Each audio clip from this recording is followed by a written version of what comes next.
ಹರ್ಷ, ನಾನು ಹೇಳ್ತೀನಿ, ಇವರು ಫೋರ್ಜರಿ ಯಾಕೆ ಮಾಡಿದ್ದಾರೆ ಅಂತಂದ್ರೆ, ಇವ್ರು ಹೆಣ ಉಳೋ ಕೆಲಸನೇ ಮಾಡಿಲ್ಲ. ಗ್ರಾಮ ಪಂಚಾಯತಿ ಅವ್ರು ಹೆಣ ಊತಾಕೆ ಇಲ್ಲ. ಗ್ರಾಮ ಪಂಚಾಯತಿ ಹೆಣ ಉಳಿಸೋ ಕೆಲಸನ ಬೇರೆ ಮಾಡ್ತಾರೆ. ಆ ಕಾರಣಕ್ಕಾಗಿ ಇವರ ಒಂದು ಸರಿಯಾದ ಈ ತರ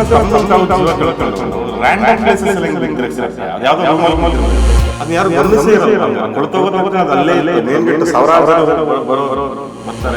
ಸುಮ್ಮನೆ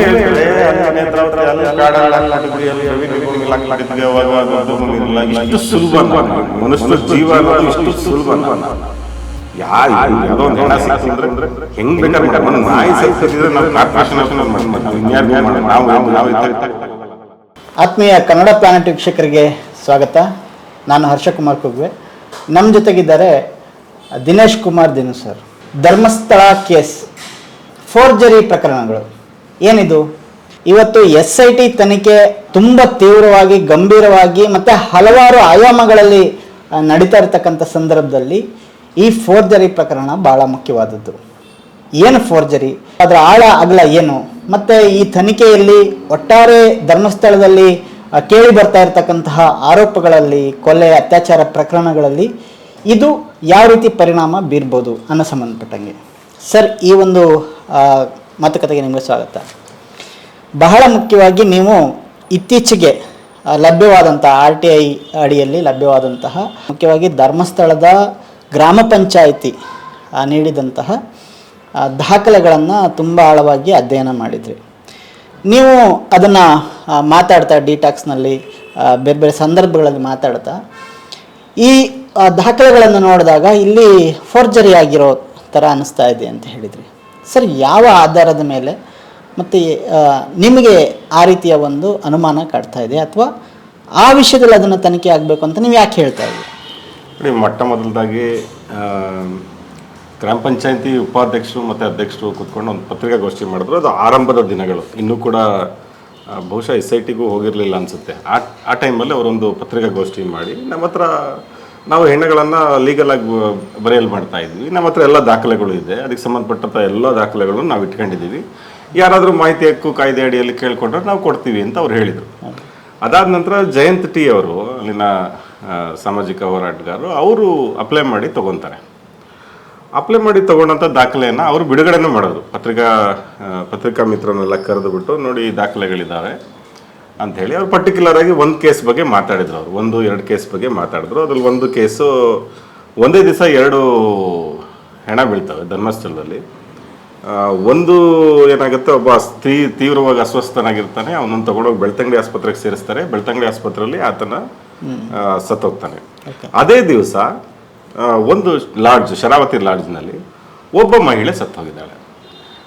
ಆ ಸತ್ತೋಗಿರೋ ಮಹಿಳೆ ಕೊಲೆಯಾದ ಸ್ಥಿತಿಯಲ್ಲಿ ಪತ್ತೆಯಾಗಿರೋದು. ಅವಳು ಕೊಲೆಯಾಗಿದೆ, ಮರ್ಡರ್ ಆಗಿದೆ.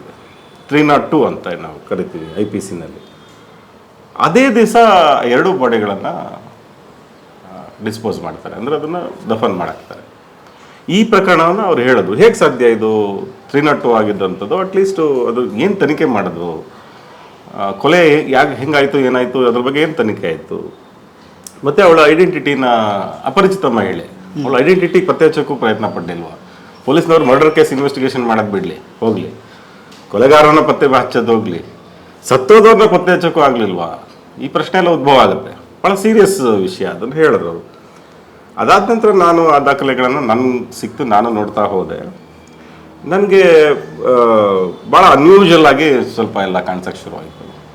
ಆ ಎಲ್ಲ ದಾಖಲೆಗಳನ್ನು ಒಟ್ಟಿಗೆ ಹಿಡಿದು ನೋಡಿದೆ. ಒಂದು ಸಪ್ರೇಟಾಗಿ ಯಾವ್ದಾದ್ರು ಒಂದು ದಾಖಲೆ ಇಟ್ಕೊಂಡು ನೋಡಿದಾಗ ಏನು ಅನ್ಸಲ್ಲ ನಿಮಗೆ.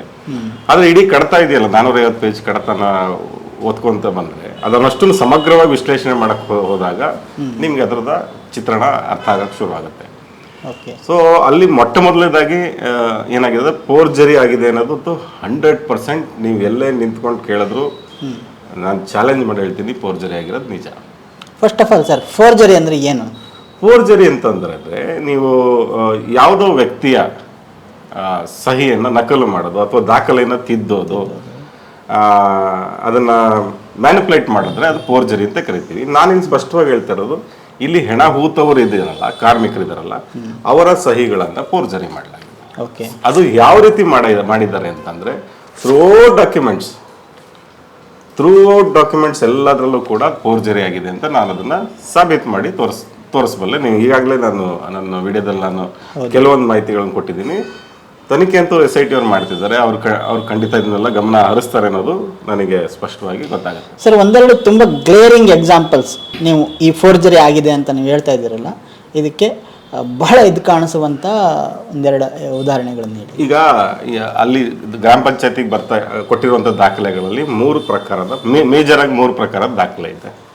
ಸೊ 4 ಅಂತಾನೆ ಇಟ್ಕೊಳ್ಳಿ. ಓಕೆ. ಮೊದಲನೇ ದಾಖಲೆ ಏನು ಅಂತಂದರೆ, ಅಲ್ಲಿ ಗ್ರಾಮ ಪಂಚಾಯತಿಯಲ್ಲಿ ಧರ್ಮಸ್ಥಳದಲ್ಲಿ ಅವಾಗ ಪೊಲೀಸ್ ಸ್ಟೇಷನ್ ಇರಲಿಲ್ಲ, ಒಂದು ಔಟ್ಪೋಸ್ಟ್ ಇತ್ತು. ಔಟ್ಪೋಸ್ಟ್ನ ಅಧಿಕಾರಿ ASA ದರ್ಜೆಯ ಅಧಿಕಾರಿ ಒಂದು ಪತ್ರ ಬರೀತಾರೆ. ಗ್ರಾಮ ಪಂಚಾಯತಿ ಪತ್ರ ಬರೀತಾರೆ. ಗ್ರಾಮ ಪಂಚಾಯತಿಗೆ ಬರೆಯೋ ಪತ್ರ 2 ಮಾದರಿಯಲ್ಲಿರುತ್ತೆ. ಒಂದು ಮಾದರಿ ಪತ್ರ ಏನು ಹೇಳುತ್ತೆ ಅಂದರೆ, ನೋಡಿ ಇದು ಧರ್ಮಸ್ಥಳದಲ್ಲಿ ಇಲ್ಲಿ ಮುಖ್ಯ ದ್ವಾರದ ಬಳಿನೋ, ನೇತ್ರಾವತಿ ಹತ್ರನೋ, ಕಿಂಡಿ ಅಣೆಕಟ್ಟೆ ಹತ್ರನೋ ಇನ್ನೆಲ್ಲ ಒಂದು ಕಡೆ ಒಂದು ಹೆಣ ಸಿಕ್ಕಿದೆ.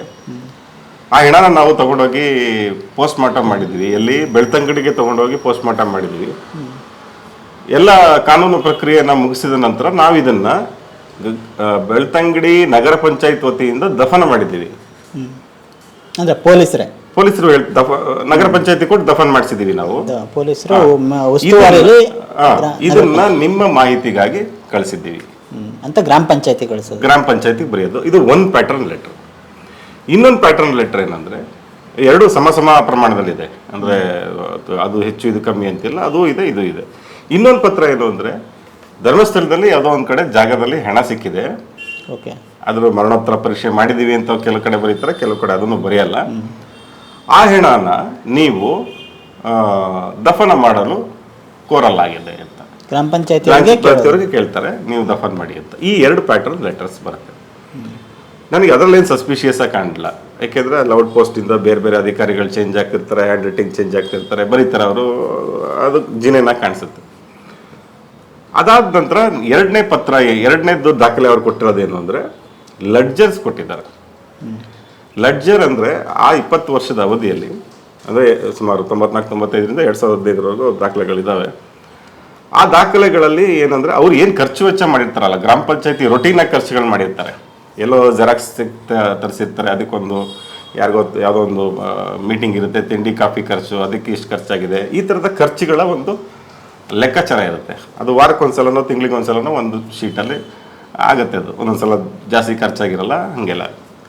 ಆ ಲೆಡ್ಜರ್ನಲ್ಲಿ ಉಲ್ಲೇಖ ಇರುತ್ತೆ. ಏನು ಉಲ್ಲೇಖ? ಅನಾಥ ಶವ ದಫನು ಬಾಪ್ತು, ಅನಾಥ ಶವ ದಫನ 750 ರೂಪಾಯಿ, 500 ರೂಪಾಯಿ, 300 ರೂಪಾಯಿ, ಈ ಥರದ ಆ ಲೆಡ್ಜರ್ ಒಂದು ಸಿಗುತ್ತೆ. ನಂಗೆ ಬಹಳ ಇಂಟ್ರೆಸ್ಟಿಂಗ್ ಅಂತ ಅನ್ಸೋದು, 20 ವರ್ಷದ ಅವಧಿಯಲ್ಲಿ ಎಲ್ಲ ಆ ಲೆಡ್ಜರ್ನೆಲ್ಲ ಒಬ್ಬ ವ್ಯಕ್ತಿ ಬರದ್ನ ಅಂತ. ಯಾಕೆಂದ್ರೆ ನೋಡಿ, ನಿಮಗೆ ನಾನು ತೋರಿಸ್ತೀನಿ. ಇದು ಕಾಣಿಸಲ್ಲ, ಬಿಲ್ಲು ನಂಬರ. ಇದೊಂದು ಪ್ಯಾಟರ್ನ್ ಅಂತ ಅನ್ಸಲ್ವಾ ನಿಮ್ಗೆ? ಬಿಲ್ಲು ನಂಬರ್ ಅಂತ ಬರೀಬಹುದು, ಸಂಖ್ಯೆ ಅಂತ ಬರೀಬಹುದು, ನಂಬರ ಅಂತ ಬರೆಯೋದು ಒಂದು ಪ್ಯಾಟರ್ನ್. ಅದು ಬಿಲ್ ಹ್ಯಾಂಡ್ ರೈಟಿಂಗ್, ಇದೇ ಸೇಮ್ ಹ್ಯಾಂಡ್ ರೈಟಿಂಗ್ ಎಷ್ಟು ದಾಖಲೆಗಳಲ್ಲಿ ಇದೆ. ಎಲ್ಲ ವರ್ಷದ ದಾಖಲೆಗಳು ನೋಡಿ. ಇದು 14-15 ದಾಖಲೆ. ನೀವು ರ್ಯಾಂಡಮ್ ಆಗಿ ಸುಮ್ಮನೆ ಯಾವುದೋ ಒಂದು ತೆಗೀರಿ ಅಂತಂದ್ರೆ ನೋಡಿ, ಇದು 12-13 ಬಿಲ್ಲು ನಂಬರ. ಕೈ ಸಿಕ್ಕಿದ್ದನ್ನು ತೆಗಿತೀನಿ ನೋಡಿ ಬಿಲ್ಲು ನಂಬರ. ಈ ಥರ ಎಲ್ಲ ದಾಖಲೆಗಳಲ್ಲೂ ಕೂಡ ಅದೇ ಪ್ಯಾಟರ್ನಲ್ಲಿ. ನನಗೆ ಆಶ್ಚರ್ಯ ಆಗೋದು, ಒಬ್ಬನೇ ವ್ಯಕ್ತಿ 20 ವರ್ಷದ ದಾಖಲೆ ಅಷ್ಟು ಲಾಂಗ್ ಸರ್ವಿಸ್ ಮಾಡೋದ್ನ ಅಂತ ಒಂದು ಅನುಮಾನ ಬರುತ್ತೆ. ಮಾಡಿಲ್ಲ ಅಂತ ಯಾಕೆ ಅನ್ಕೋಬೇಕು? ಮೇ ಬಿ ಇರ್ಬೋದು. ನಾನು ಅದಕ್ಕೆ ಅದನ್ನ ಜಾಸ್ತಿ ಪ್ರೆಸ್ ಮಾಡಕ್ಕೆ ಹೋಗ್ತಾ ಇಲ್ಲ, ಮಾಡಿರ್ಬೋದು ಅಂತಾನೆ ಅನ್ಕೊಳ್ಳೋದು. ಅದರಿಂದ ಮುಂದಕ್ಕೆ ಹೋಗೋಣ. ಮುಂದೆ ಕೊಡುವಂಥ ದಾಖಲೆ ಏನವರು ಅವ್ರು ಕೊಡ್ತಾರೆ, ವೋಚರ್ ಕೊಡ್ತಾರೆ. ವೋಚರ್ದು ಕೂಡ ಒಂದು ಪ್ಯಾಟರ್ನ್ ನೋಡಿ. ಒಂದು ಜನರಲ್ ವೋಚರ್ ಅಂತ ಅವ್ರು ಹೇಳ್ತಾರೆ. ಈ ಥರ ಜನರಲ್ ವೋಚರ್. ಈ ಜನರಲ್ ವೋಚರ್ ಅಂದರೆ ಬೇರೆಯವರು ಕೆಲವರು ವೋಚರ್ಗಳನ್ನ ಅವರೇ ಸಿದ್ಧಪಡಿಸ್ಕೊಂಡಿರ್ತಾರೆ, ಅವ್ರ ಕಂಪ್ನಿದೇ ಇರುತ್ತೆ, ಅವರು ಸೀಲು ಅವರೇ ಒಂದು ಪ್ಯಾಟರ್ನ್ ಮಾಡಿರ್ತಾರೆ. ಇದು ಜನರಲ್ ಆಗಿರೋದಕ್ಕೆ ಜನರಲ್ ವೋಚರ್ ಅಂತ. ಇದರಲ್ಲಿ ಏನಂದ್ರೆ, ಯಾರು ಹೆಣ ಓದ್ತಿರ್ತಾರೆ ಅವರು ಹಣ ಪಡೆದಿರ್ತಾರಲ್ಲ, ಅದಕ್ಕೆ ಅವರು ಒಂದು ವೋಚರ್ ಕೊಡ್ತಾರೆ. ಅವ್ರೇನು ಬರೀತಾರೆ ಅಂದರೆ, ನೋಡಿ ಕಾರ್ಯದರ್ಶಿ ಧರ್ಮಸ್ಥಳ ಗ್ರಾಮ ಪಂಚಾಯತಿ ಇವರಿಗೆ ಕೊಡುವ ಪಾವತಿ ಏನೆಂದರೆ ಈ ಕೆಳಗೆ ತೋರಿಸಿದ ಪ್ರಕಾರ ನೀವು ಈ ದಿವಸ 400 ರೂಪಾಯಿ ಮುಟ್ಟಿರುತ್ತದೆ ತಲುಪಿರುತ್ತದೆ ಅಂತ ಬರೆದು ಕೊಟ್ಟ ಪಾವತಿ. ಆಮೇಲೆ ಅದಕ್ಕೆ ಸಿಗ್ನೇಚರ್ ಇರ್ತದೆ. ನೋಡಿ, ಇದು ಯಾವ ಬೆಂಡೆಕೋಲು ಬಾಡಿಗೆ ಪಡೆದು ಮೊತ್ತ ಅಂತ ಇದೆ, ಈ ಥರದ ವೋಚರ್ ಇದೆ. ಇದ್ರಲ್ಲಿ ಸಿಗ್ನೇಚರ್ ಇದೆ, ಕಾಣಿಸ್ತಾ ಇದೆಯಲ್ಲ ನಿಮಗೆ, ಸ್ಪಷ್ಟವಾಗಿ ಕಾಣಿಸುತ್ತೆ. ಇದು ಒರಿಜಿನಲ್ ಸಿಗ್ನೇಚರ್, ಹೌದ್ ತಾನೆ?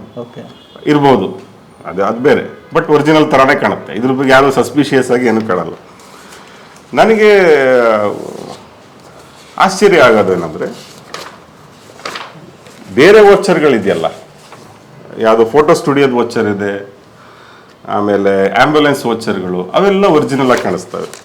ಆದರೆ ಹೆಣ ಊತಿದ್ದು ವೋಚರ್ಗಳು ನೋಡಿ,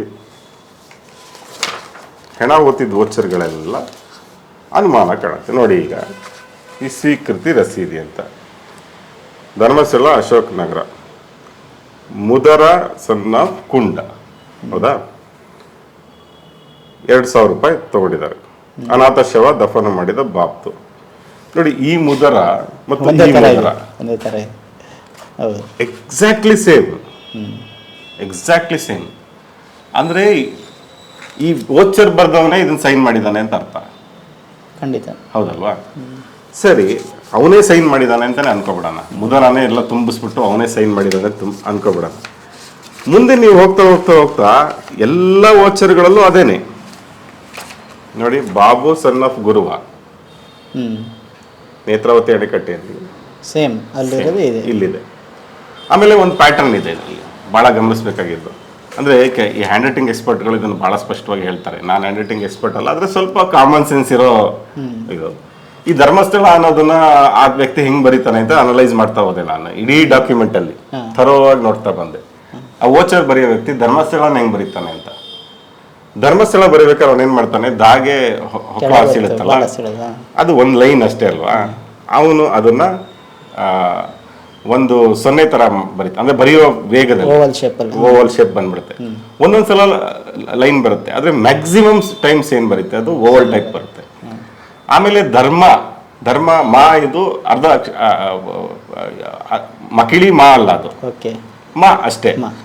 ಆ ಮಕಿಳಿ ಮಾ ಮಾಡೋ ಅಗತ್ಯ ಇಲ್ಲ. ಆದ್ರೆ ಅರ್ಕಾವತ್ ಬರುತ್ತಲ್ಲ, ಧರ್ಮ ಅಂತ ಅರ್ಕಾವತ್ ಬರುತ್ತಲ್ಲ, ಆ ಅರ್ಕಾವತ್ತನ್ನ ಅವನು ಜೋಡಿಸಿ ಬರೆಯಕ್ಕೆ ಹೋಗ್ಬೇಕಾದ್ರೆ ಏನಾಗುತ್ತೆ, ಧರ್ಮಸ್ಥಳ ಅನ್ನೋ ತರ ಬರೆಯುತ್ತೆ.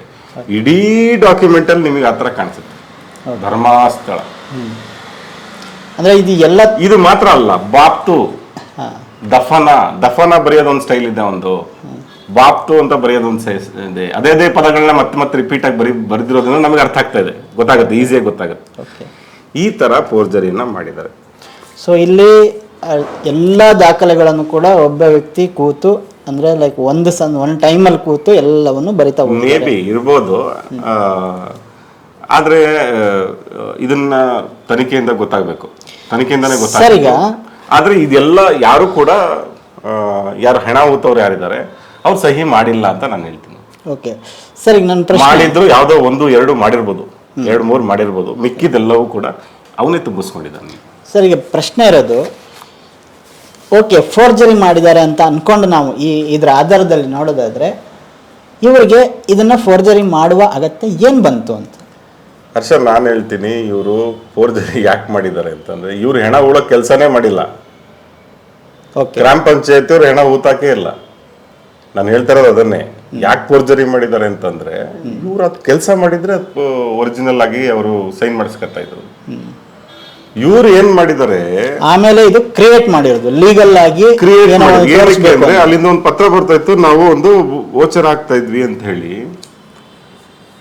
ಅಥವಾ ಆ ಕಾಲದಲ್ಲೂ ಮಾಡಿರ್ಬೋದು, ಅವರು ಸುಮ್ಮನೆ ಒಂದು ದಾಖಲೆ ಕೊಟ್ಟಿದ್ದಾರಪ್ಪ, ನಾವೊಂದು ವೋಚರ್ದು ಒಂದಕ್ಕೊಂದು ದಾಖಲೆ ಇಟ್ಟಿರೋಣ ಅಂತ ಅವಾಗಲೂ ಮಾಡಿರ್ಬೋದು, ಗೊತ್ತಿಲ್ಲ ನನಗೆ. ಅಥವಾ ಮಧ್ಯದಲ್ಲೆಲ್ಲೋ ಮಾಡಿರ್ಬೋದು. ನಾನು ಅದನ್ನೇ ಹೇಳಿದೆ, ಉಗ್ರಪ್ಪ ಸಮಿತಿ 2016 ಏನು ಮಾತಾಡೋಕ್ಕೆ ಶುರುವಾಯಿತು, ಆಗ ಮಾಡಿರ್ಬೋದು. ಅಥವಾ ಈ ತನಿಖೆ ಶುರುವಾದ ಟೈಮಲ್ಲಿ ಮಾಡಿರ್ಬೋದು. ಯಾವಾಗ ಮಾಡಿದ್ದಾರೆ ಅನ್ನೋದನ್ನು ಸ್ಪಷ್ಟವಾಗಿ ನನಗೆ ಹೇಳೋಕ್ಕಾಗಲ್ಲ. ಯಾಕೆಂದರೆ ಇದರ ಒರಿಜಿನಲ್ ಪ್ರತಿಗಳನ್ನು ಇಟ್ಕೊಂಡು ಅದರ ಇಂಕನ್ನು ಕೂಡ ಟೆಸ್ಟ್ ಮಾಡ್ಬೋದು. ಯಾವಾಗ ಒಂದು ಇಂಕ್ ಅಂದರೆ ಅದರಲ್ಲೊಂದು ಕಂಪೋಸಿಷನ್, ಕೆಮಿಕಲ್ ಕಂಪೋಸಿಷನ್ ಇರುತ್ತೆ, ಅದು ಯಾವಾಗ ತಯಾರಾಗಿದ್ದು ಅದನ್ನು ಕೂಡ ಕಂಡುಹಿಡಿಬೋದು. ಫೋರೆನ್ಸಿಕ್ ಇವತ್ತು ತಂತ್ರಜ್ಞಾನ ಭಾಳ ಬೆಳೆದು ಬಿಟ್ಟಿದೆ, ಅಷ್ಟು ಸುಲಭವಾಗಿ ಮೋಸ ಮಾಡೋಕ್ಕಾಗಲ್ಲ. ಸೊ ಯಾವುದೋ ಒಂದು ಸಂದರ್ಭದಲ್ಲಿ ಮಾಡಿದ್ದಾರೆ. ಗ್ರಾಮ ಪಂಚಾಯತಿಯವರು ಹೆಣ ಉಳೋ ಕೆಲಸ ಮಾಡೇ ಇಲ್ಲ. ಬಟ್ ಬೇರೆ ಈಗ ಆಂಬ್ಯುಲೆನ್ಸ್ ಕರ್ಕೊಂಡು ಹೋಗಿದ್ದು ಮಾಡಿದ್ದು ಆ ಥರದ್ದೆಲ್ಲ ಅದು ದಾಖಲೆ ಕೊಟ್ಟಿದ್ದಾರೆ ಅವರು, ಅದಕ್ಕೆ ಕೊಟ್ಟಿದ್ದಾರೆ. ಓಕೆ, ನಾನು ಹೇಳ್ತಿರೋದು ಹೆಣ ಉಳೋ ಕೆಲಸ ಮಾಡಿಲ್ಲ. ಹೆಣ ಹೂತಿದ್ದು ಗ್ರಾಮ ಪಂಚಾಯತಿ ಮಾಡಿಲ್ಲ ಅಥವಾ ಅಲ್ವೇ ಮಾಡಿಸಿಲ್ಲ. ಅಲ್ಲ. ಸೊ ಇಲ್ಲಿ ಹೆಣ ಓದ್ತಿದ್ದೆ ಅಂತ ಹೇಳ್ತಕ್ಕಂಥ ವ್ಯಕ್ತಿ ಆರೋಪ ಮಾಡಿದ್ದು ನನಗೆ ಎನ್ಕ್ವೈರಿ ಆಫೀಸಿಂದ ಬರ್ತಾ ಇತ್ತು, ಮಾಹಿತಿ ಬರ್ತಾ ಇತ್ತು. ಅಂದರೆ ಆ ಥರದ ಒಂದು ನಿಜ ಆಗಿದ್ದ ಪಕ್ಷದಲ್ಲಿ ಅದನ್ನ ಕವರ್ ಅಪ್ ಮಾಡೋದಕ್ಕೆ ಇದನ್ನ ಮಾಡಿರ್ಬೋದು ಅಂತ ನೀವು ಒಂದು ಹೇಳ್ತೀರಾ? ನಾವು ಇಂಟರ್ವ್ಯೂ ಮಾಡಿದಾಗ ಹರ್ಷ, ನೀವು ಅದನ್ನ ಭಾಳ ಸ್ಪಷ್ಟವಾಗಿ ನೀವು ಕೂಡ ಗಮನಿಸಿದ್ರಿ. ಆ ವ್ಯಕ್ತಿ ಮಾತಿನ ಬರೋದಲ್ಲಿ ಒಂದು ಹೇಳ್ದ. ನಾನು ಆತ ಫಸ್ಟ್ ಕೇಳಿದಾಗ ನಿಮ್ಗೆ ಯಾರು ಹೇಳ್ತಾ ಇದ್ದಿದ್ದು ಅಂದರೆ ಮಾಹಿತಿ ಕಚೇರಿ ಎನ್ಕ್ವೈರಿ ಆಫೀಸ್ ಅಂದ. ನನಗೆ ನನ್ ನಿಜವಾಗ್ಲೂ ಗೊತ್ತಿಲ್ಲ ಮಾಹಿತಿ ಕಚೇರಿ ಎನ್ಕ್ವೈರಿ ಆಫೀಸ್ ಅದು ಅನ್ನೋದನ್ನ. ಸರ್ಕಾರದ್ದು ಅಥವಾ ನನ್ ದೇವಸ್ಥಾನ ನಿಜವಾಗ್ಲೂ ಗೊತ್ತಿಲ್ಲ. ನಾನು ಬಹಳ ಮುಗ್ಧ ಪ್ರಶ್ನೆನೇ ಕೇಳಿದೆ. ನಾನು ಅದು ಯಾವುದು, ಅದು ಮಾಹಿತಿ ಕಚೇರಿ ಯಾವುದು ಅಂತ ಕೇಳಿದೆ. ಅವನಂದ ಅದು ಡಿಪಾರ್ಟ್ಮೆಂಟ್, ಧರ್ಮಸ್ಥಳ ಡಿಪಾರ್ಟ್ಮೆಂಟ್ ಅಂತ ಅಂದ. ನಾನು ಆಮೇಲೆ ಮತ್ತೆ ತಿರ್ಗಾ ಕೇಳಿದೆ, ಡಿಪಾರ್ಟ್ಮೆಂಟ್ ಅಂದರೆ ಗೌರ್ಮೆಂಟ್ ಡಿಪಾರ್ಟ್ಮೆಂಟ್ ಅಂತ. ಆಗ ಒಂದು ಮಾತನ್ನು ಅವ್ನು ಹೇಳ್ದ, ಅದು ಅಂಡರ್ಲೈನ್ ಮಾಡಬೇಕಾಗಿದ್ದ ಮಾತು, ಅಲ್ಲಿ ಗೌರ್ಮೆಂಟ್ ಇಲ್ಲ ಸರ್ ಅಂದ. ಅಲ್ಲಿ ಗೌರ್ಮೆಂಟ್ ಇಲ್ಲ ಅಂತ ಮುಂದೆ ಯಾರ್ದು ಅಂತ ಆತ ಹೇಳ್ತಾನೆ. ಅಸಹಜವಾಗಿ ಬಿದ್ದಿರೋದು ಎಲ್ಲೋ ಒಂದು ಹೆಣ ಬಿದ್ದಿತ್ತು. ಅಸಹಜವಾಗಿ ಸಾವುಗಳು ಆಗ್ತಾ ಇತ್ತು, ಅಸಹಜವಾಗಿ ಬಾಡಿಗಳು ಸಿಗ್ತಾ ಇದ್ವು. ನಮಗೆ ಮಾಹಿತಿ ಕಚೇರಿ ಎಂಕ್ವೈರಿ ಆಫೀಸಿಂದ ಫೋನ್ ಮಾಡಿ ಈ ಥರ ಡೆಡ್ ಬಾಡಿ ಇದೆಯಪ್ಪ ಅದನ್ನು ಮಣ್ಣು ಮಾಡು ಅಂತ ಹೇಳ್ತಿದ್ರು. ನಾವು ಮಣ್ಣು ಮಾಡಿಬಿಡ್ತೀವಿ. ಅದೇನೋ ಹೇಳಿದ್ರೆ ಎನ್ಕ್ವೈರಿ ಕಚೇರಿನ ಏನದು? Enquiry office. ಎನ್ಕ್ವೈರಿ ಆಫೀಸ್ ಅದು ಎಲ್ಲಿ ಬರುತ್ತೆ? ಎನ್ಕ್ವೈರಿ ಧರ್ಮಸ್ಥಳ ಡಿಪಾರ್ಟ್ಮೆಂಟ್ ಅಲ್ಲಿ ಆಫೀಸ್, ಅದು ಧರ್ಮಸ್ಥಳ ಡಿಪಾರ್ಟ್ಮೆಂಟ್ ಆಫೀಸ್. ಅದೇ ಡಿಪಾರ್ಟ್ಮೆಂಟ್ ಅಂದ್ರೆ ಅದೊಂದು ಗೌರ್ಮೆಂಟ್ ಆಫೀಸ್ ಅಥವಾ ದೇವಸ್ಥಾನಕ್ಕೆ ಸೇರಿದ ಆಫೀಸ್? ಅಲ್ಲಿ ಗೌರ್ಮೆಂಟ್ ಇಲ್ಲ, ದೇವಸ್ಥಾನದ ಆಫೀಸ್ ಅವರು.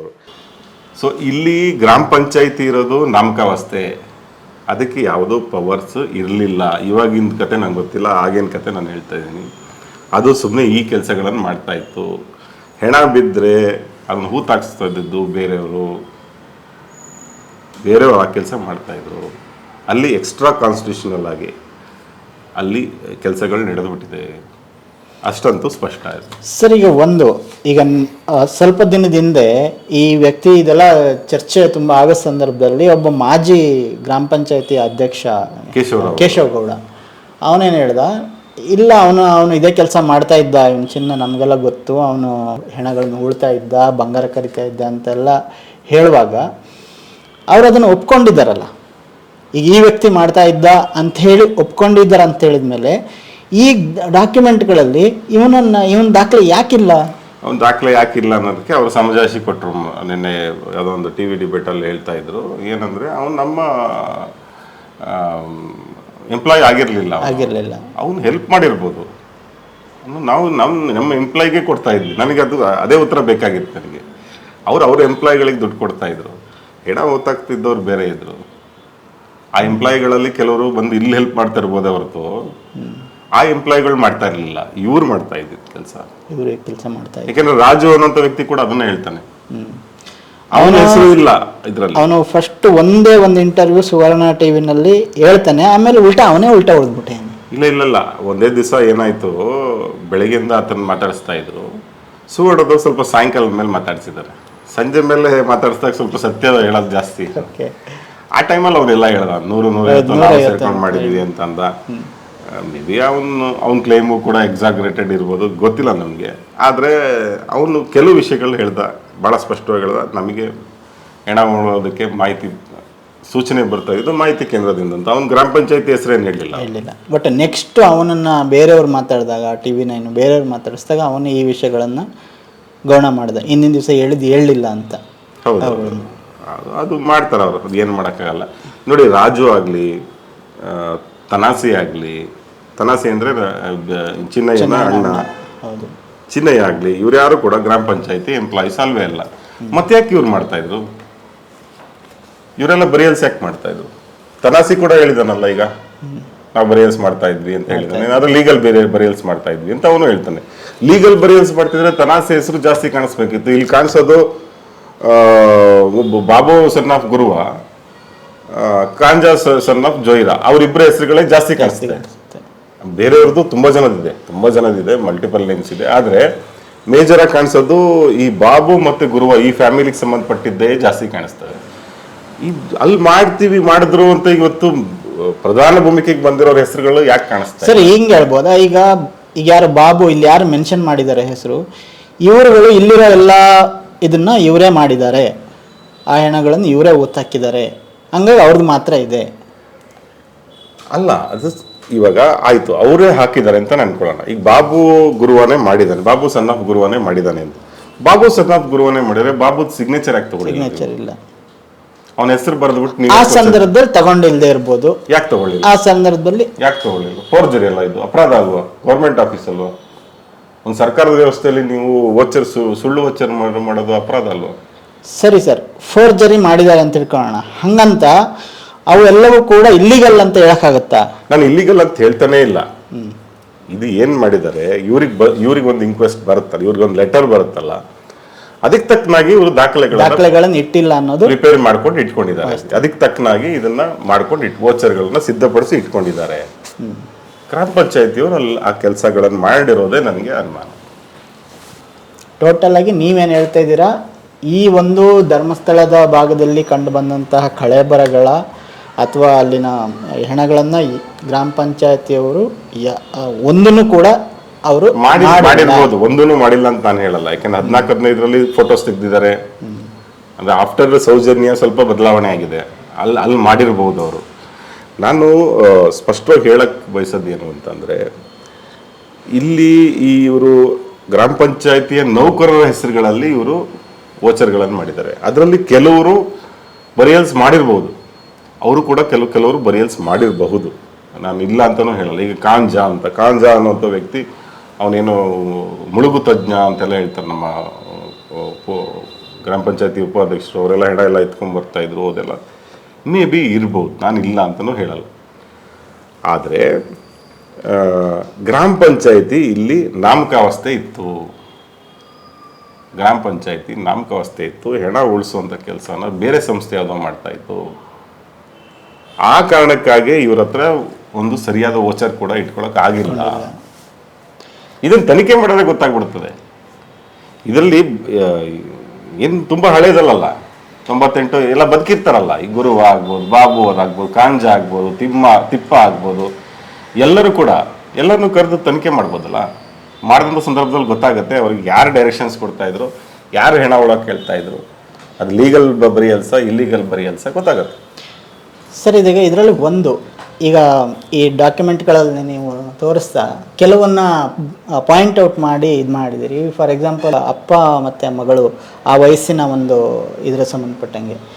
ಸೊ ಇಲ್ಲಿ ನೀವೇ ಅದನ್ನು ಹೇಳಿರೋ ಹಾಗೆ ಬೆಳಗ್ಗೆ ಸಿಕ್ಕಿದ್ರೆ, ಬಾಡಿ ಸಿಕ್ಕಿದ್ರೆ ಸಂಜೆ ಒಳಗಡೆ ಎಲ್ಲ ಇದು ಮಾಡ್ತಾಯಿದ್ರು ಅಂಥೇಳಿ. ಈ ರೀತಿಯ ಒಂದು ಸಿಸ್ಟಮಲ್ಲಿ ಯಾಕೆ ಆಗಿರ್ಬೋದು ಅಂತ ನಿಮ್ಮ ಅಸೆಸ್ಮೆಂಟ್? ನನಗೆ ಈಗ ಕಾನೂನು ಏನು ಹೇಳುತ್ತೆ? ಅಟ್ಲೀಸ್ಟ್ ಒಂದು ವಾರ ಇಡಬೇಕು ಬಾಡಿಗಳನ್ನು, ಅನ್ಐಡೆಂಟಿಫೈಡ್ ಬಾಡಿಗಳನ್ನು ಒಂದು ವಾರ ಇಡಬೇಕು. ಅಟ್ಲೀಸ್ಟ್ ತುಂಬ ಅದು ಕೆಟ್ಟ ಪರಿಸ್ಥಿತಿಲಿ ಇದ್ದರೆ ಒಂದು 2 ದಿವಸನಾದ್ರು ಇಡಬೇಕು. ಆಮೇಲೆ ಅದಕ್ಕೆ ಪತ್ರಿಕಾ ಪ್ರಕಟಣೆನೂ ಏನೋ ಒಂದು ಮಾಡಬೇಕು. ಬಂದು ಅವರ ಸಂಬಂಧಿಕರು ಬಂದು ಬಾಡಿ ಐಡೆಂಟಿಫೈ ಮಾಡಲಿಕ್ಕೆ ಅವಕಾಶ ಸಿಗಬೇಕು ಅಂಥೇಳಿ. ಬಟ್ ಇಲ್ಲಿ ಯಾವುದು ಕೂಡ ಆ ಥರದ್ದಿಲ್ಲ. ಕೆಲವರು ಏನಿದು ಮಾಡ್ತಾರೆ, ಅಯ್ಯೋ ಅಂಥದ್ದು ಅಲ್ಲಿ ಲಕ್ಷಾಂತರ ಜನ ಬರ್ತಾರೆ, ಅಲ್ಲಿ ಯಾರು ಸೂಸೈಡ್ ಮಾಡ್ಕೊಳಕ್ಕಾಗೇ ಬರ್ತಾರೆ ಹೋಗಿ. ಆಮೇಲೆ ಅಂದರೆ ಅಲ್ಲೇನೋ ನಮ್ಗೆ ಪುಣ್ಯ ಸಿಗುತ್ತೆ ಸತ್ರೆ ಅಂತಾನೆ ಅಲ್ಲಿ ಬಂದು ಸೂಸೈಡ್ ಮಾಡ್ಕೊಳ್ತಾರೆ. ಹಾಗಾಗಿ ಇದೊಂದು ದೊಡ್ಡ ವಿಷಯ ಅಲ್ಲ ಅಂತ. ಸೊ ಈ ರೀತಿಯ ಒಂದು ಅಭಿಪ್ರಾಯ ಇರುವಾಗ ನಿಮ್ಗೇನು ಅನ್ಸುತ್ತೆ ಸರ್? ಈಗ ತಮ್ಮನ್ನು ತಾವು ಜೀವ ಕಳ್ಕೊತಾರೆ ಅಂತ ಹೇಳಿ ಅಲ್ಲಿ ಬಂದು ತಮ್ಮನ್ನು ತಾವು ಜೀವ ಕಳ್ಕೊತಾರೆ ಅಂತ ಕೆಲವು ಪದಗಳು ನಾವು ಯೂಟ್ಯೂಬಲ್ಲಿ ಬಳಸೋಕ್ಕಾಗಲ್ಲ, ಹಾಗಾಗಿ ಅಲ್ವಾ, ಅದನ್ನು ಹೇಳ್ತಾರಲ್ಲ. ಹೌದು. ಅದು ಯಾವ್ಯಾವ ರೀತಿ ಸಾಯ್ತಾರೆ, ಅದು ಕೂಡ ಎಲ್ಲರಿಗೂ ಗೊತ್ತಿರೋ ವಿಷಯಗಳು. ನೋಡಿ, ನಾನು ಈ ಇಲಿಗಳಿಗೆ ವಿಷ ಹಾಕ್ತಾರೆ, ಪಾಷಾಣ ಹಾಕ್ತಾರೆ.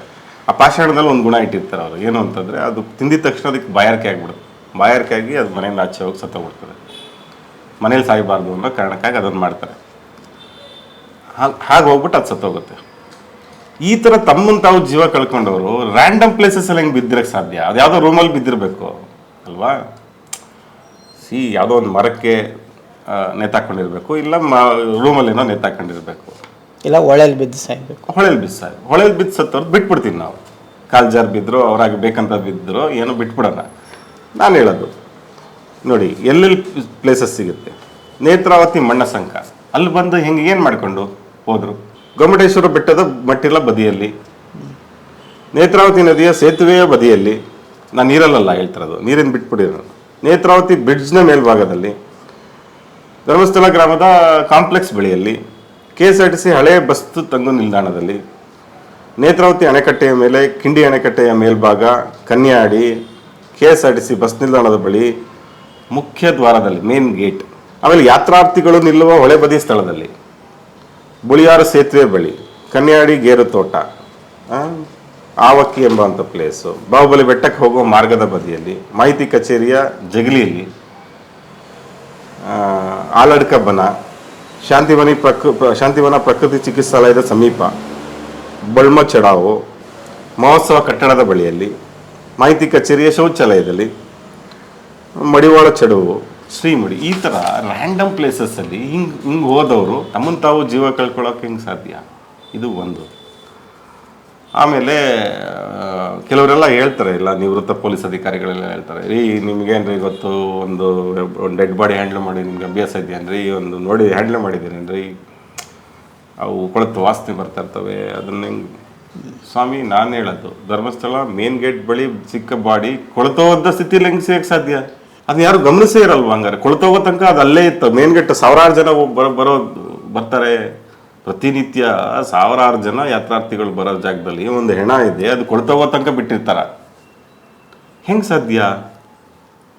ಸೊ ನಿಜ ಅಂದರೆ ಈ ಹೊಳೆಗೆ ಬಿದ್ದು ಸತ್ತೋದು ಬಾಡಿಗಳು ಕೊಳ್ತು ಹೋಗಿರ್ಬೋದು, ಆ ಥರದ ಪ್ರಕರಣಗಳು ಇರಲ್ಲ ಅಂತ ನಾನು ಹೇಳಕ್ಕೆ ಹೋಗಲ್ಲ. ಆದರೆ ಇಲ್ಲಿರುವಂಥ 450 ಪೇಜಲ್ಲಿರುವಂಥ ಎಲ್ಲ ಬಾಡಿಗಳು ಕೂಡ ಕೊಳ್ತು ಹೋಗಿತ್ತು ಅಂತ ನಾವು ಒಪ್ಪಕ್ಕೆ ಸಾಧ್ಯ ಇಲ್ಲ. ಆಮೇಲೆ ಕೊಳ್ತು ಹೋಗಿದ್ದ ಸ್ಥಿತಿಯಲ್ಲಿ ಇದ್ದಿದ್ದ ಬಾಡಿಗಳನ್ನ ಉಲ್ಲೇಖ ಮಾಡ್ತಾರೆ ಅವರು ಪೊಲೀಸ್ನವರು, ಇದು ಕೊಳತ ಸ್ಥಿತಿಯಲ್ಲಿತ್ತು, ಇದನ್ನ ಮುಗಿಸಿದ್ದೀವಿ ಅಂತ. ಅದ್ರದ್ದು ಪ್ರಶ್ನೆ ಯಾರೂ ಎತ್ತಾ ಇಲ್ಲ. ನೀವು ಮರ್ಡರ್ ಆಗಿರೋ ಬಾಡಿನ ತಗೊಂಡೋಗಿ ಅವತ್ತೇ ಮಾಡ್ತೀರಾ ಅಂದರೆ ಏನರ್ಥ ಅದಕ್ಕೆ? ಅಂದರೆ ಒಂದು ಪ್ಯಾಟರ್ನ್ ನಡೆದಿದೆ ಅಂದರೆ ಎಲ್ಲೋ ಒಂದು ಅದು ತನಿಖೆಯಲ್ಲಿ ಗೊತ್ತಾಗಬೇಕು ಅವ್ರು ಹೆಂಗೆ ಸತ್ತರು ಅಂತ. ಆ ಸತ್ತೋದ ಬಾಡಿಗಳು ಎಲ್ಲೋ ಒಂದು ಕಡೆ ಬೀಳಿಸಲಾಗುತ್ತೆ, ಬೀಳಿಸಲಾಗದ ಶವಗಳನ್ನು ಇಮಿಡಿಯೇಟ್ ಅದನ್ನು ಮಾಹಿತಿ ಹೋಗುತ್ತೆ, ಮಾಹಿತಿಯಿಂದ ತೊಗೊಂಡೋಗಿ ದಫನ್ ಮಾಡ್ತಾರೆ. ಇಷ್ಟು ನಡೆದಿರೋದು. ಸರ್, ಈ ಡಾಕ್ಯುಮೆಂಟ್ಸ್ ಇಟ್ಕೊಂಡು SIT ಸರಿಯಾಗಿ ತನಿಖೆ ನಡೆಸೋದಾದರೆ ಯಾವ ರೀತಿ ನಡೆಸುತ್ತೆ, ಅದ್ರ ಮೂಲಕ ಯಾವ ರೀತಿಯ ಔಟ್ಕಮ್ ಬರ್ಬೋದು? ನಮಗಿರೋ ಒಂದು ಪತ್ರಿಕೋದ್ಯಮದ ಎಕ್ಸ್ಪೀರಿಯೆನ್ಸು, ನಾವು ಈ ಥರ ಫೈಲ್ಗಳು ನೋಡಿ ನಮಗೆ ಗೊತ್ತಾಗಿದ್ದು ನಾವು ಹೇಳ್ತೀವಿ. ಬಟ್ ಅವರು ತುಂಬ ಎಕ್ಸ್ಪರ್ಟ್ಸ್ ಇರ್ತಾರೆ.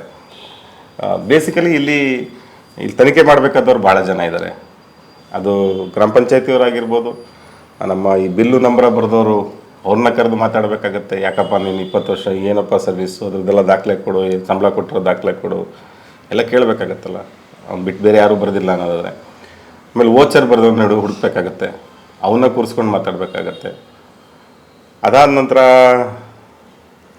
ಮಾಹಿತಿ ಕೇಂದ್ರದ ಅಲ್ಲಿಯವ್ರನ್ನ ಕೂಡ ಕರೆದು ಮಾತಾಡಬೇಕಾಗತ್ತೆ. ಇದೆಲ್ಲ ಮಾಡೇ ಮಾಡ್ತಾರೆ, ಅವರೆಲ್ಲ ಪ್ರೊಸೀಜರ್ಸ್ ಇವ್ರು ಮಾಡೇ ಮಾಡ್ತಾರೆ. ಮಾಡಿದಾಗ ಸತ್ಯ ಆಚೆಗೆ ಮತ್ತೆ ಬರುತ್ತೆ. ಸರ್, ಒಂದು ಪ್ರಶ್ನೆ. ಈಗ ಈ ಎಲ್ಲ ದಾಖಲೆಗಳನ್ನು ಗ್ರಾಮ ಪಂಚಾಯತಿಯಿಂದ RTI ಹಾಕಿ ಜಯಂತ್ ಅವರು ತೆಗೆದರು. ಈಗ ನಿನ್ನೆ ಪೂರ್ತಿ ನಾವು ಮೊನ್ನೆ ಎಲ್ಲ ನೋಡ್ತಿದ್ದ ಹಾಗೆ ಈ TV ಗಳಲ್ಲೆಲ್ಲ ಜಯಂತ್ದೇ ಸುದ್ದಿ. ನಾನು ಹೇಳ್ತಿರೋದು, ನಮ್ಮ ಮೀಡಿಯಾಗಳು, ಸೋಕಾಲ್ಡ್ ಮೇನ್ ಸ್ಟ್ರೀಮ್ ಮೀಡಿಯಾಗಳಲ್ಲಿ ಜಯಂತನ ಆ ರೀತಿ ಸೆನ್ಸೇಷನಲ್ ಆಗಿ ಅವರು SIT ಅವನ ತನಿಖೆ ಮಾಡೋದು ಮತ್ತೊಂದೆಲ್ಲ ಆಗ್ತಿರೋರಿಗೆ ಜಯಂತ್ ತಗೊಂಡಿರ್ತಕ್ಕಂಥ ಈ ಡಾಕ್ಯುಮೆಂಟ್ಗಳು ಯಾಕೆ ಒಂದು ಸೆನ್ಸೇಷನಲ್ ಆಗ್ತಾ ಇಲ್ಲ? ಯಾಕೆ ಡಿಟಾಕ್ಸ್ನ ದಿನೇಶ್ ಕುಮಾರೇ ಇದನ್ನ ಇಷ್ಟು ತಲೆ ಕೆಡಿಸ್ಕೊಂಡು ಇದು ಮಾಡಬೇಕಾಗಿದೆ? ಏನು ಸಮಸ್ಯೆ ಆಗ್ತಾ ಇದೆ ಇಲ್ಲಿ? ಇಲ್ಲ, ನಾನು ವಿಡಿಯೋದಲ್ಲೂ ಹೇಳಿದೆ ಮೀಡಿಯಾದವ್ರಿಗೆ, ಈ ಫೈಲ್ ನಿಮ್ಮ ಹತ್ರನೇ ಬಿದ್ದು ಒದ್ದಾಡ್ತಾ ಇದೆ, ವಾರದ ಮೇಲೆ ಆಯಿತು, ಸುಮ್ಮನೆ ಒಂದ್ಸಲ ಗ್ಲಾನ್ಸ್ ಮಾಡಿ ನೋಡಿ. ಅಲ್ಲಿರೋದು ಬರೀ ಹೆಣ ಅಂತ ಅಂದ್ಕೊಂಡು ನೋಡಿದ್ರೆ ನಿಮ್ಗೆ ಅದು ಬರೀ ಹೆಣಗಳ ಥರ ಕಾಣಿಸುತ್ತೆ. ಬಟ್ ಒಂಚೂರು ರಿಲೇಟ್ ಮಾಡ್ಕೊಂಡು ನೋಡಿ, ನಿಮ್ಮ ಬಂಧುವನು, ನಿಮ್ಮ ಅಕ್ಕಪಕ್ಕದವರು, ನಿಮ್ಗೆ ಯಾರೋ ನಿಮ್ಮ ಸ್ನೇಹಿತರು ಯಾರನ್ನೋ ಅಲ್ಲಿ ಸ್ಥಿತಿಲಿ ಕಲ್ಪನೆ ಮಾಡ್ಕೊಳ್ಳಿ ಅಂತ. ಆವಾಗ ನಿಮಗೆ ಅದು ಅರ್ಥ ಆಗುತ್ತೆ, ಅದ್ರ ಇಂಟೆನ್ಸಿಟಿ ಅರ್ಥ ಆಗುತ್ತೆ. ಇಷ್ಟೊಂದು ಹೆಣ, ಇದು ಈ ಥರದ್ದು ಒಂದು ಕಡತನ 10 ವರ್ಷ 20 ವರ್ಷದ ಬೇರೆ ಯಾವ್ದಾದ್ರು ಒಂದು ಗ್ರಾಮ ಪಂಚಾಯತಿ ಹತ್ರ ಇರಕ್ಕೆ ಸಾಧ್ಯನಾ? ಕರ್ನಾಟಕದ ಯಾವುದೋ ಇನ್ನೊಂದು ಗ್ರಾಮ ಪಂಚಾಯತಿ ಹತ್ರ ಇಷ್ಟು ಹೆಣಗಳನ್ನ. ಇನ್ನೂ ಒಂದು, ಇವೆಲ್ಲ ಈಗ ಸೌಜನ್ಯ ಪ್ರಕರಣ ಆಗೋದಕ್ಕಿಂತ ಮುಂಚಿಂದು ಇದೇ ತರದ ಸಿಚುವೇಶನ್ 12ಕ್ಕೆ ಸೌಜನ್ಯ ಆಯ್ತು, ಅಲ್ಲಿವರೆಗಿಂದಿದೆ. ಓಕೆ, ಅದರಿಂದ ಆಚೆಗಿಂದಿಲ್ಲ. ಆಚೆಗೆ ಇದೇ ತರದ. ಬಟ್ ಅಲ್ಲಿ ಚಿನ್ನಯ್ಯನ ಹೇಳಿರೋ ಪ್ರಕಾರ, ಅವಾಗ ಅವನ ಇಂಟರ್ವ್ಯೂನ ಹೇಳಿದ್ದು, ಆ ನಂತರದಲ್ಲಿ ಕಡಿಮೆ ಆಗಿದೆ. ಅಲ್ಲ, ದಾಖಲೆಗಳ ಪ್ರಕಾರನೂ ಕಡಿಮೆ ಆಗಿದೆ. ಕರೆಕ್ಟ್. ಅದನ್ನ ಮತ್ತೆ RTI ನಲ್ಲಿ ತಗೊಂಡಂತ ಸಂದರ್ಭದಲ್ಲಿ ನಂತರದ 10 ವರ್ಷದಲ್ಲಿ ಕೇವಲ 80-90 ಪ್ರಕರಣಗಳು ಆಗಿದ್ದಾವೆ. ಓಕೆ. ಇದು ಮ್ಯಾಕ್ಸಿಮಮ್ ಆಗಿರೋಂಥದ್ದು ಈ ಅವಧಿಯಲ್ಲಿ. ಸೊ ಹಾಗಾಗಿ ಆ ಒಂದು ಜೀವಗಳಿಗೆ ಬೆಲೆನೇ ಇಲ್ಲ ನಮ್ಮ ಜರ್ನಲಿಸಮಲ್ಲಿ. ಅದನ್ನೇ ನಾನು ಪ್ರಶ್ನೆ ಕೇಳೋದು. ಇವಾಗ ನೀವು ಆವಾಗಲೇ ಹೇಳಿದ್ರಿ, ನಾನು ಅದನ್ನು ನೋಡಿ 35 ವರ್ಷದ ಒಬ್ಬ ಗಂಡಸು, 10 ವರ್ಷದ ಒಂದು ಹುಡುಗಿ, ನಮಗೆ ಕಾಡಿಸ್ಬೇಕಲ್ಲ, ನಮಗೆ ಒಂದು ಅಪ್ಪ ಮಗ ಏನೋ ಆಗಿರಬಹುದು ಅಂತ ಅನ್ನಿಸ್ಬೇಕಲ್ಲ ನಮಗೆ, ಅಥವಾ ಬೇರೆ ಏನೋ ಇರ್ಬೋದು, ಮಾವ ಸೊಸೆ ಇರ್ಬೋದು, ಇನ್ನೇನೋ ಇರ್ಬೋದು. ಬಟ್ ಅವರಿಬ್ಬರು ಹಂಗೆ ಸತ್ತಾಗ ಏನು ಕಾರಣ ಏನು ಅಂತ, ಯಾರು ಅವ್ರನ್ನ ಸಾಯಿಸಿದ್ರು? ಹೋಗ್ಲಿ, ಅವ್ರ ಸಂಬಂಧಿಗಳು ಯಾರು ಇರಲಿಲ್ವಾ, ಬಂಧುಗಳು ಯಾರು ಇರಲಿಲ್ವಾ, ಆ ಮಗು ಒಂದು ತಾಯಿ ಇರಲಿಲ್ವಾ? ಅವ್ರಿಗೆ ಅಟ್ಲೀಸ್ಟ್ ವಿಷಯ ತಿಳಿಸೋಕ್ಕೂ ಬಿಡದೆ ನೀವು ಅವತ್ತೇ ಅದನ್ನು ಮಾಡ್ತೀರಾ, ಮುಗಿಸ್ಬಿಡ್ತೀರಾ ಅಂತಂದರೆ. ಆಮೇಲೆ ಭಾಳ ಇಂಪಾರ್ಟೆಂಟ್ ಆದ ವಿಷಯ ಹೇಳ್ಬೇಕು ನಾನು. ಈ 2012 ಈಚೆಗೆ ಈ ಫೋಟೋ ಸ್ಟುಡಿಯೋದು ಜಾಸ್ತಿ, ಒಂದು 7-8 ವೋಚರ್ಗಳು ಸಿಗ್ಬೋದು ನಿಮಗೆ ಫೋಟೋ ಸ್ಟುಡಿಯೋಗೆ ಕೊಟ್ಟಂತ ಫೋಟೋ ತೆಗೆದು. ಅದಕ್ಕಿಂತ ಮುಂಚೆ ನೀವು ಫೋಟೋನು ಕೂಡ ತೆಗಿತಿರ್ಲಿಲ್ವಾ? ಡೆಡ್ ಬಾಡಿಗಳ ಫೋಟೋನು ಕೂಡ ಈ 2000ನೇ ಇಸ್ವಿಲಿ ಅಥವಾ 2005ರಲ್ಲಿ ಫೋಟೋ ಸ್ಟುಡಿಯೋಗಳಿರಲಿಲ್ವಾ? ಫೋಟೋ ತೆಗಿಯೋ ವ್ಯವಸ್ಥೆನೇ ಇರಲಿಲ್ವಾ? ನಿಮಗೆ ಅದು ಫೋಟೋನು ಬೇಡ. ನಾನು ಹೇಳೋದು, ಗ್ರಾಮ ಪಂಚಾಯತಿಯವರು ಆಯಿತು, ನಿಮಗೆ ರಿಕ್ವೆಸ್ಟ್ ಬರ್ತಾಯಿತ್ತು ದಫನ್ ಮಾಡಿ ಅಂತ, ಬಂದ ತಕ್ಷಣ ತೊಗೊಂಡೋಗಿ ಊತಾಕ್ಬಿಡ್ತಿದ್ರೆ ಅಷ್ಟೇ ಮುಗೀತಾ ನಿಮ್ಮ ಜವಾಬ್ದಾರಿ. ನೀವು ಅದರ ಚಾರೆ ಪಟ್ಟಿ ಇಟ್ಕೋಬೇಕಾಗಿತ್ತು, ಶವದ ಚಾರೆ ಪಟ್ಟಿ, ಅದು ಹೆಂಗಿದೆ, ದೇಹ ಹೆಂಗಿತ್ತು, ಯಾವ ಸ್ಥಿತಿಲಿತ್ತು, ಮುಖ ಹಿಂಗೆ ಕಾಣಿಸ್ತಾ ಇತ್ತು, ಬೆಳ್ಳಗಿದ್ರ, ಕಪ್ಪಗಿದ್ರ, ಉದ್ದಕ್ಕಿದ್ರ, ಅದನ್ನೆಲ್ಲ ನೀವು ಒಂದು ಚಾರೆ ಪಟ್ಟಿ ಅಂತ ಹೇಳ್ತಾರೆ, ಅದನ್ನ ಇಟ್ಕೋಬೇಕಿತ್ತು. ಶವ ಸಿಕ್ಕಂತ ಸ್ಥಳದಲ್ಲಿ ಶವದ ಬಟ್ಟೆ ಮಾಡ್ಬೇಕಿದ್ದಾರೆ ಪೊಲೀಸರೇ ಅಲ್ವಾ ಸರ್? ಇವ್ರು ಮಾಡಬೇಕು. ಇವ್ರ ಹತ್ರ ಮಾಹಿತಿ ಇರಬೇಕು. ಇವ್ರ ಹತ್ರ ಒಂದು ಮಾಹಿತಿನಾರು ಇರ್ಬೇಕಲ್ಲ ಹರ್ಷ. ಪೊಲೀಸ್ನವ್ರು ಮಾಡ್ತಾರೆ, ಅದು ಬೇರೆ. ಅದು ಅವ್ರು ಮಹಾಜರು ಮಾಡೋ ಟೈಮಲ್ಲಿ ಮಾಡ್ತಾರೆ, ಅದು ಬೇರೆ. ಇವರು ರೆಫರೆನ್ಸಿಗೆ ಇಟ್ಕೋಬೇಕಲ್ಲ. ಆ ಬಟ್ಟೆ ಈ ಥರ ಇತ್ತು, ಒಂದು ವೈಟ್ ಕಲರ್ ಜುಬ್ಬ ಹಾಕೊಂಡಿದ್ದ, ಬ್ಲ್ಯಾಕ್ ಪ್ಯಾಂಟ್ ಹಾಕೊಂಡಿದ್ದ, ಒಂದು ಚಪ್ಪಲಿ ಈ ಥರ ಇತ್ತು.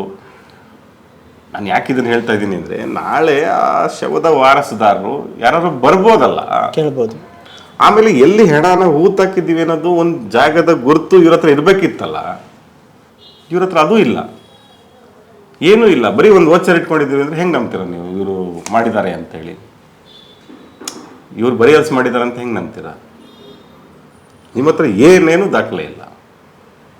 ಸುಮ್ಮನೆ ಹೇಳ್ತಾರೆ, ಅಲ್ಲಿ ನೇತ್ರಾವತಿ, ಅಲ್ಲಿ ಕಾಡಲ್ಲಿ ಹಾಕ್ಬಿಟ್ಟಿದ್ವಿ, ಅಲ್ಲಿ ರೆವಿನ್ಯೂ ಭೂಮಿಲಿ ಹಾಕ್ಬಿಟ್ಟಿದ್ವಿ, ಅವಾಗ ದೊಡ್ಡ ಭೂಮಿ ಇರಲಿಲ್ಲ. ಇಷ್ಟು ಸುಲಭನಾ ಮನುಷ್ಯರ ಜೀವ ಅನ್ನೋದು? ಇಷ್ಟು ಸುಲಭನಾ?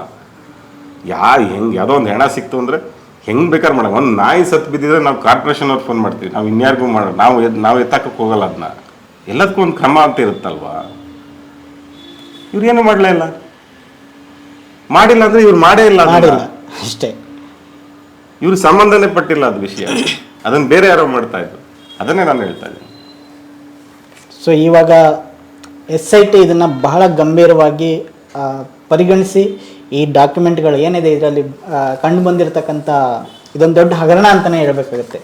ಸೊ ಹಾಗಾಗಿ ಈ ಫೋರ್ಜರಿ ಹಗರಣ, ಧರ್ಮಸ್ಥಳ ಕೇಸ್ನ ಒಂದು ಫೋರ್ಜರಿ ಹಗರಣವನ್ನು ಗಂಭೀರವಾಗಿ ತನಿಖೆ ಮಾಡ್ತಕ್ಕಂಥ ಅವಶ್ಯಕತೆ ಇದೆ. ಆ ಕಾರಣಕ್ಕೋಸ್ಕರ ಈ ಒಂದು ಬಹಳ ಗಂಭೀರವಾದ ವಿಷಯದ ಬಗ್ಗೆ ಆಲ್ರೆಡಿ ಅಧ್ಯಯನ ಮಾಡಿರ್ತಕ್ಕಂಥ ದಿನೇಶ್ ಸರ್ ಜೊತೆಗೆ ನಾವು ಇಷ್ಟೊತ್ತರೆಗೆ ಚರ್ಚೆ ಮಾಡಿದ್ವಿ. ಅವರಿಗೂ ಮತ್ತು ನಿಮಗೆಲ್ರಿಗೂ ನಮಸ್ಕಾರ.